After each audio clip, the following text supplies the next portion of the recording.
Hey, welcome back, everybody. You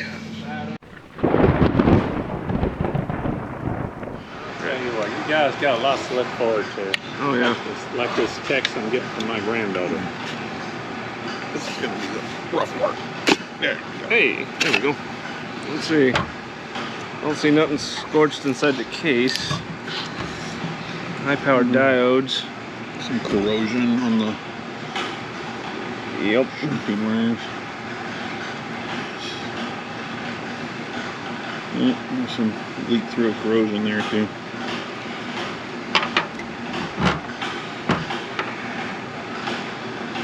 There's the one side.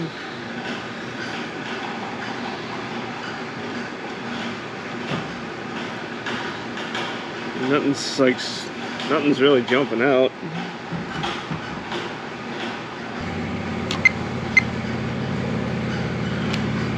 Well,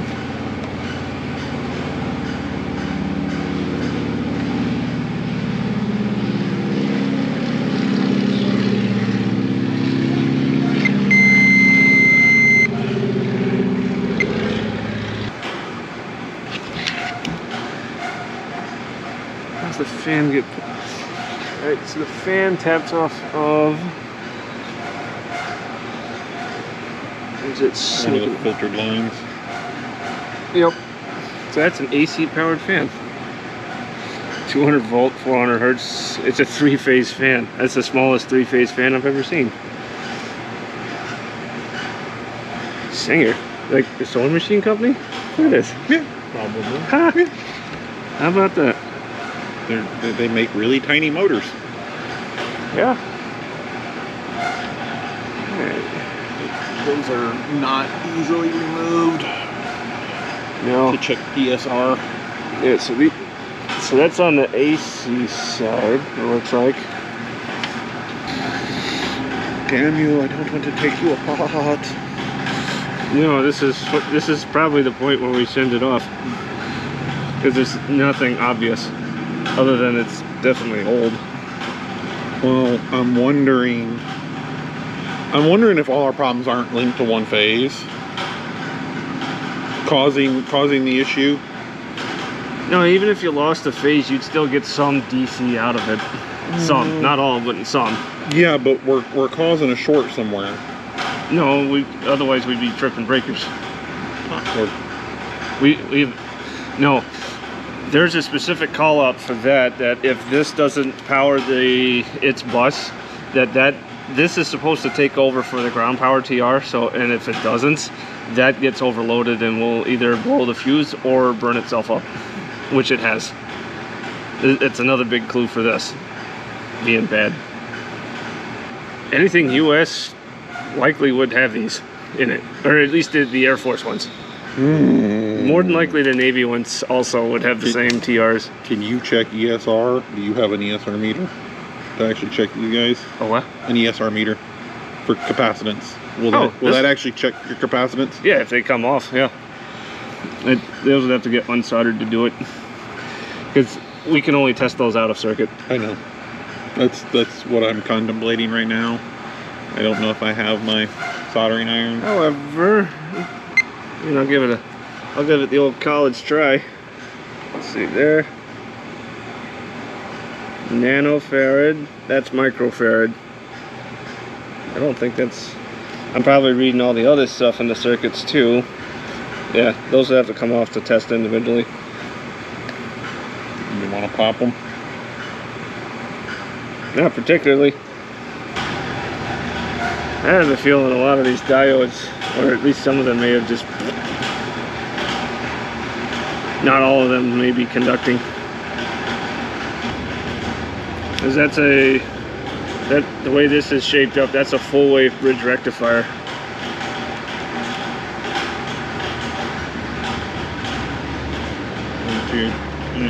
Yeah, there's 12. There's 4 per phase, so yeah, full wave. You got each side of that waveform. Alright, so for those of you playing along at home, this cannon plug here is where the AC would come in. Hits the transformer windings down here. This motor up here at the top for that cooling fan, that's a 3-phase AC powered motor. You got some filter caps over here on the side, these little cans, so you notice there's a little bit of corrosion there, so some of these may have leaked out, which is bad, but nothing is going through with the meter here, nothing is shorted out. And then all of these little guys that look like bolts that are wired in, those are the diodes, and you got 4 per phase, so it's a full wave bridge rectifier. It's using all of them together to make that 28 volt DC that the airplane needs. So we cracked the case open to see if we could find anything burnt or obvious as to why this isn't working properly, but nothing's jumping out at us. And then to test individual components, we'd have to actually unwire an awful lot of stuff just to do that. I'm almost certain this is going off to the overhaul shop. At least this will get us a spare anyway. Okay, That's why I say it's not beyond our skill to repair, but yeah. It's just getting all the necessary hardware to do it. oh, these diodes are easy. These aren't bad. I mean, none of it's difficult. Yeah. Looking at the sticker that was on the side of the can there, the last time this was actually touched by the Air Force looks like it was 1988. Right. So, I've had some commenters mention that it's rare for these to go bad, but one guy had a squadron of like 70-ish aircraft, and they went through about 3 or 4 of these a year. I mean, it's corrosion, it's nastiness. Yeah, it's old. Hey, crew chief Al. Nothing's obvious. Not without taking it apart. I mean, the capacitors have obviously leaked. There's corrosion all in it, but without taking everything, without breaking things down more, to see, hey, is one of these 12 diodes bad? Are these capacitors bad? Which they probably are. Last time this was checked was when you were still in the Air Force. Probably, yeah. Well, the sticker on the side says 1988. Yeah. Hell, we still had B models. Like this one. Alright guys, if you guys saw the title card, you noticed that there's no Chet in the hangar. Well, there's a reason for that. Let me spin around. Oh, there she is. Now, to continue our efforts while we're still waiting for a transformer rectifier. However, we did realize that we can still put ground power on a jet. It's just we can't power the essential bus the normal way. But if we turn on the engine masters, the battery will power that bus, and the left-hand transformer rectifier can power both the left and right DC buses respectively. And then obviously the power cart can power the AC buses. So we wanted to test the flight controls and hydraulics. So we rolled her out of the hangar so we could hook up the Dash 60 to it for both power and start air, and we could roll over the engines and motor them, and that would spin the pumps over and get us hydraulic pressure so we could cycle all the flight controls and so we could test it. So let's check this out.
Time to put the toys away.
Man, she's good looking. Alright,